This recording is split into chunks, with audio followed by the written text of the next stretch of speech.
Good morning, and ladies and gentlemen, welcome to this very special weekend edition of Australian Indian Radio's Facebook Live update. The apologies for getting on air a little bit later. Sometimes we do have a little bit of technical glitch when Facebook does not, well, because we're using that platform, so we have to, we are guided by their technical expertise, which is very good, I must say.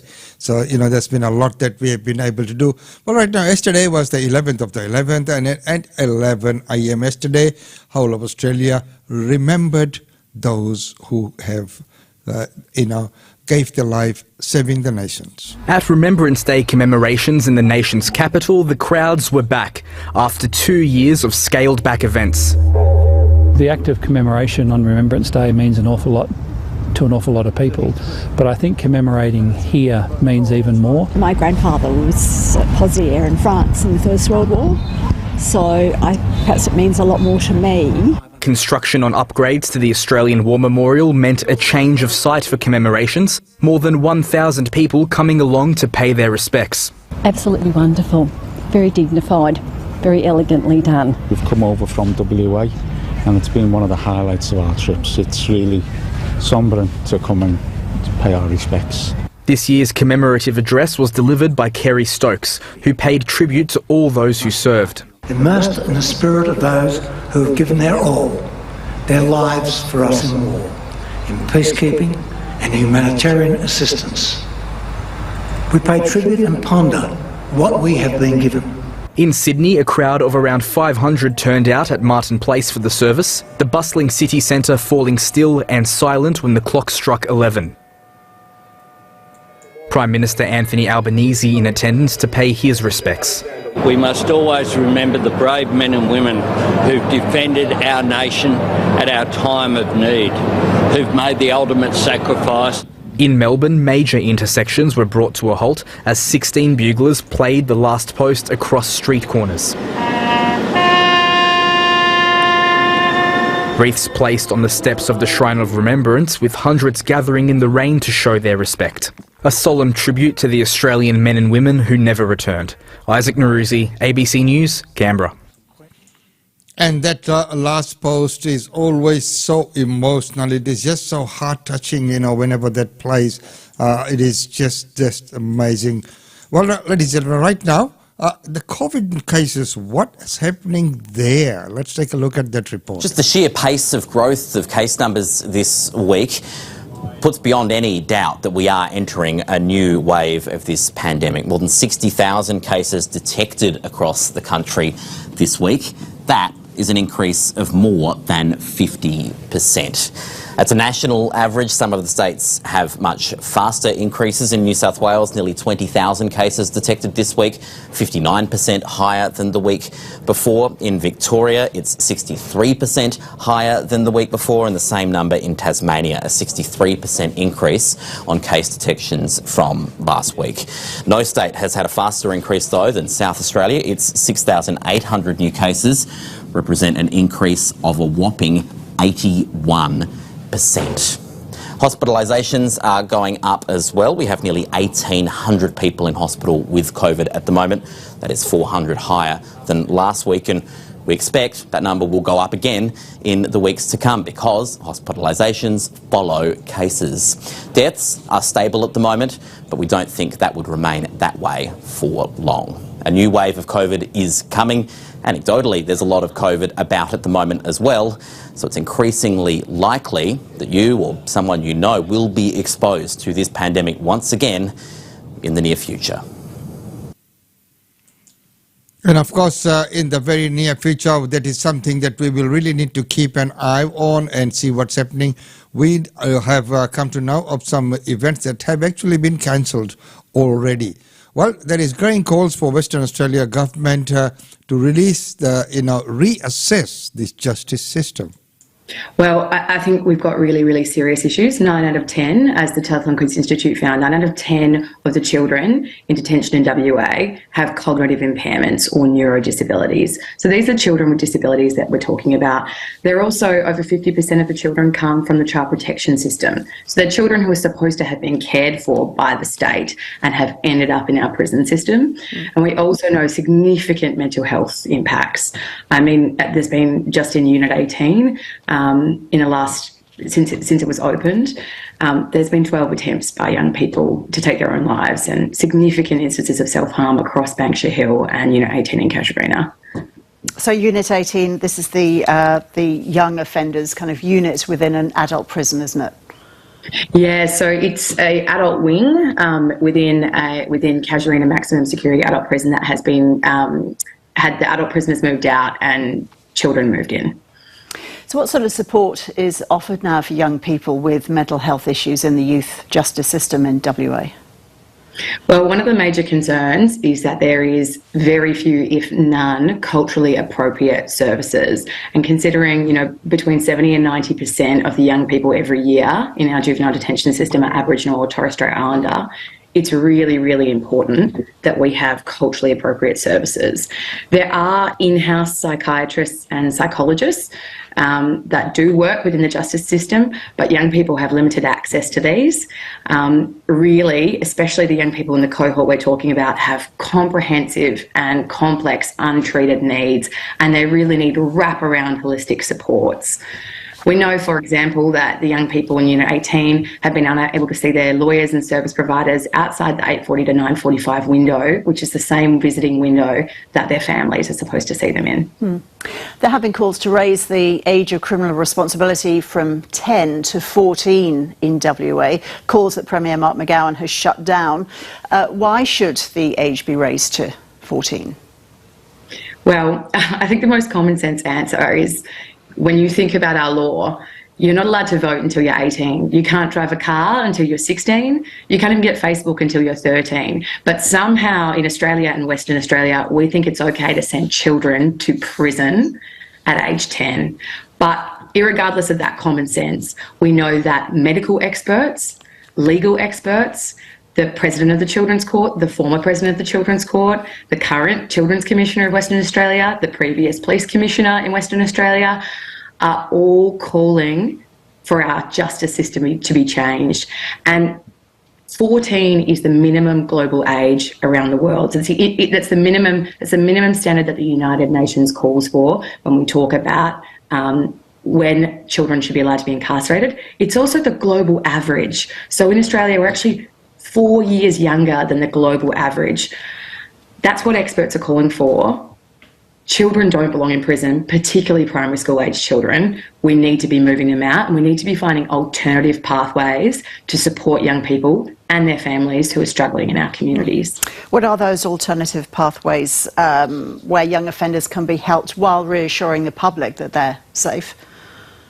Well, I think already on-country alternatives to detention. We know that we could have people working out on country, alternative education pathways. So, for young people who just aren't working in a mainstream system, what are the alternative pathways and education programs that we have for those young people? What about intensive mentoring for the young people who are struggling in our communities?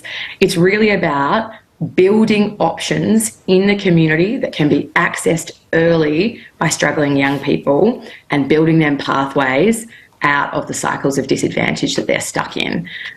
Some of those programs exist. We've seen Justice Reinvestment working in Bourke, New South Wales, and with Oliver Together in Halls Creek, where they're diverting young people. Those are culturally led programs that are diverting young people. I think also what's really key is that there is a whole lot of different programs out there that work, and not one program is the answer. It's about changing the way that we invest.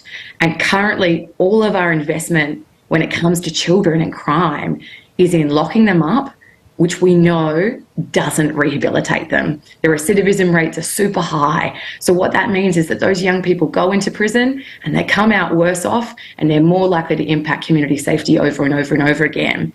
While If we instead reinvested that money earlier into intervention, prevention and diversion, we wouldn't just save a bunch of money, we would also allow these children the chance to thrive and to build a better... Well, I do agree that, we need to make an environment where these things don't even happen. So, early childhood education and the way children are brought up, what happens at home, all the community and everything put together, remember they say that it takes a whole village to raise a child. So, it's what they see around them. But these days, children are, in very narrow circles.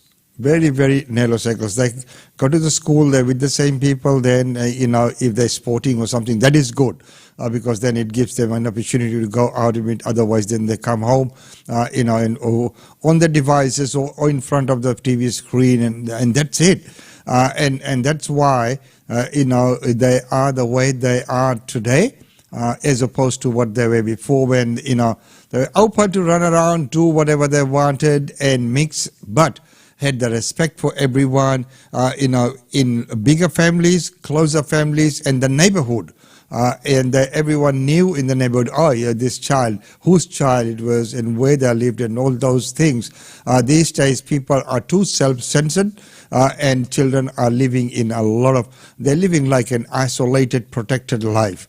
And it is not very good for their self-development and attitude. Well, right now, the other point that we always struggle with is the recycling. So, there have been all kinds of recycling stations set up. There have been kids collecting plastic bottles, taking them and cashing them in for money. There were some good initiatives put by some city councils and recycling centers. We know that the recycling in front of the supermarkets is going to be put on hold. So, where are we with this debate? Are we making any progress? Okay. Put it on the bench. Emma Probert has recycled her soft plastics for years, proud to make a small difference. It's something that has become more important to me as a mum because I think of the legacy for our children. But now the scheme is on hold. The program exploded in popularity during COVID. We went from 1.5 million pieces returned every day to over 5 million pieces returned. And now there's a lack of businesses to take the waste. RedCycle's biggest customer, which repurposes plastics for roads, has been out of action since June when its building burnt down. Our factory floor didn't help matters based on the volumes of material that we were taking, so it's very, very unfortunate. While demand for other products made using the plastics, like furniture, is down. That's where the bottleneck is, this lack of markets to buy it back. Some things are hard to avoid, so you end up buying them in plastic. With no alternative plastic recycling schemes, environmental groups say the solution is to reduce plastic packaging in the first place.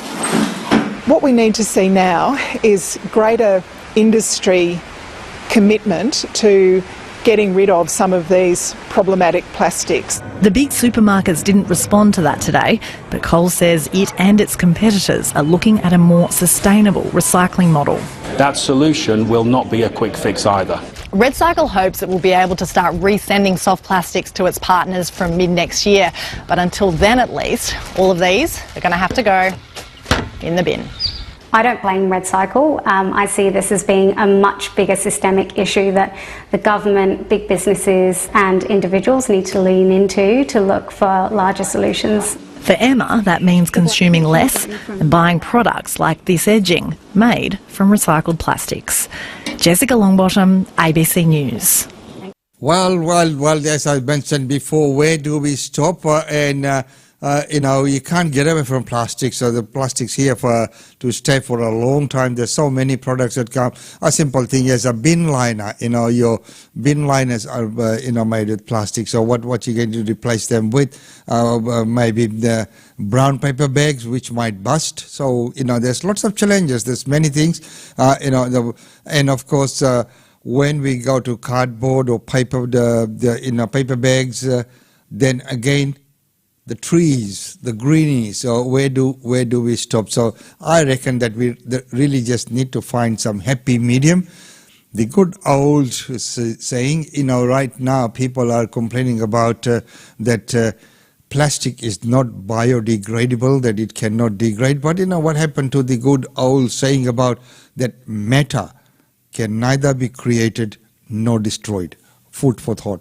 Well, food for thought right now. Let's go to this news where our Prime Minister is overseas and beginning his 9-day international tour. Prime Minister has been at pains, particularly this morning, to say that no meeting has, quote, yet been locked in. But you'd have to say all the smoke signals that are coming from both sides, in particular from the Chinese government, seem to point towards some sort of meeting between the two leaders over the coming days, most likely on the sidelines of the G20 meeting in Bali in Indonesia, although that may also be fluid. The Australian and the Chinese side have been increasingly open to sit-down meetings. In particular, the Chinese government has been sending out signals via state media that it believes that the relationship can be repaired and that they believe that China's ready to, quote, meet Australia halfway.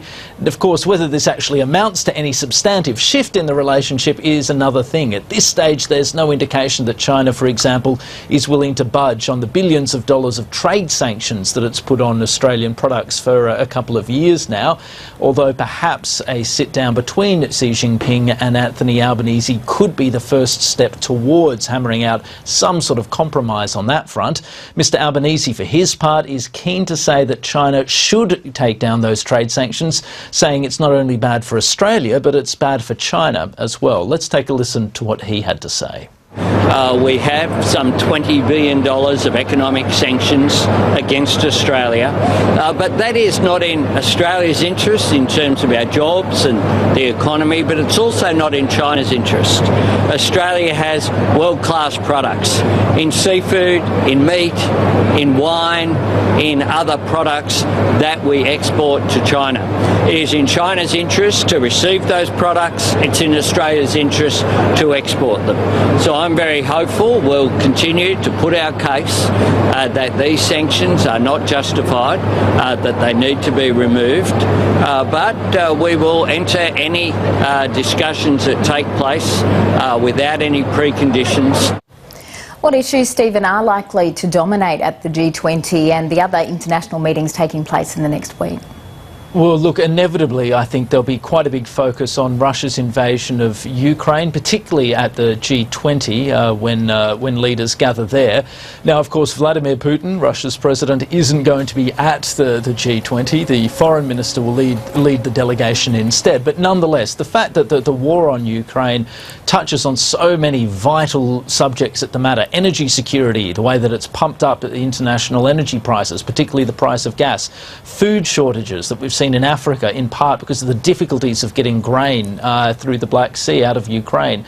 And of course as well, just the broader geostrategic consequences and the very damaging precedent that the invasion has set. All of this guarantees that even though the G20 won't solely be about Russia and Ukraine, inevitably that's going to sap an awful lot of the attention. Similarly, when it comes to the ASEAN meeting, which we've got in Cambodia before the G20, another crisis is likely, I think, to dominate, and that's Myanmar. ASEAN, the gathering of Southeast Asian nations, has been desperately trying to come up with some sort of breakthrough there to try and moderate the behaviour of the junta, with no luck so far. There are divisions within the organisation about the best way forward. Now, Australia's not a member of ASEAN, not directly, although it is a dialogue partner, and there's a limit to what we can do in this space, but we'll simply have to wait and see how this plays out over coming days and whether ASEAN can find some sort of way forward on this really wicked problem. Wicked problem as it is, and it is challenging, and we'll see how it sort of all fares out. That first part of the report said that there is no confirmed meeting as yet, none, or probably there's none that can be disclosed at this point in time. So there could be some other things happening there. Well, ladies and gentlemen, welcome once again to this weekend edition. So thank you so much for joining in on the weekend edition. So here's a little treat for you.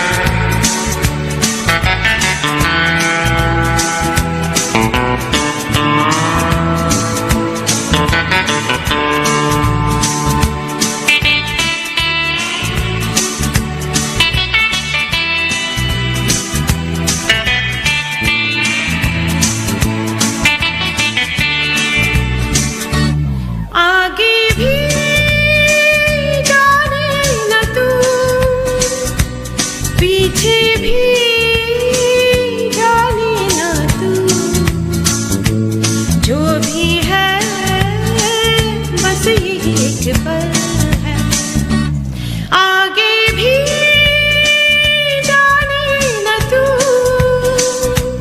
पीछे भी जाने न तू जो भी है बस एक पल है आगे भी जाने न तू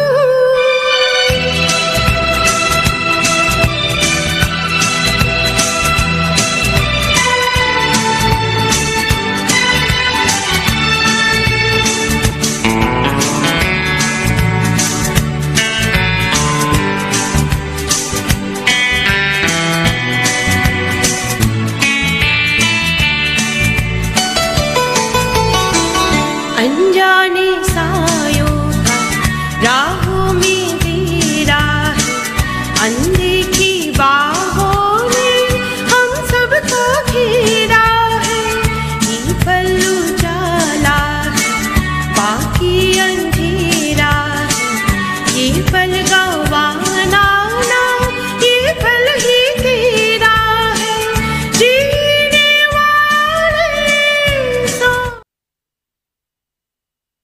चले यही वक्त है करने पूरी आरज़ू आगे भी जाने न तू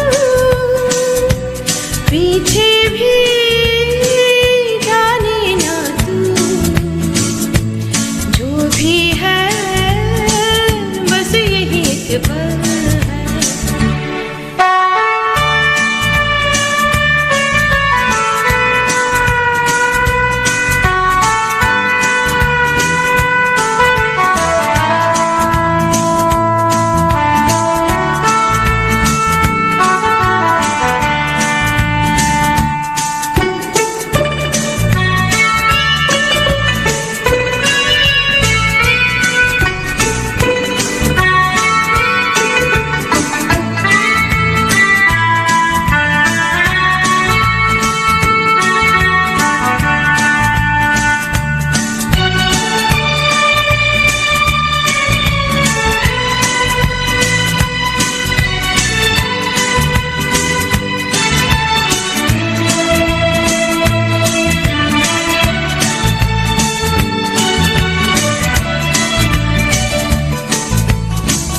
इस पल की जलवों में महफिल सवारी है इस पल की गर्मी में धड़कन उभारी है इस पल की होने से दुनिया हमारी है ये पल तो देखो तो सदियों से भारी है जीने वाले सोच ले यही वक्त है करने पूरी आरज़ू आगे भी जाने न तू पीछे भी जाने न तू जो भी है बस यही एक पल है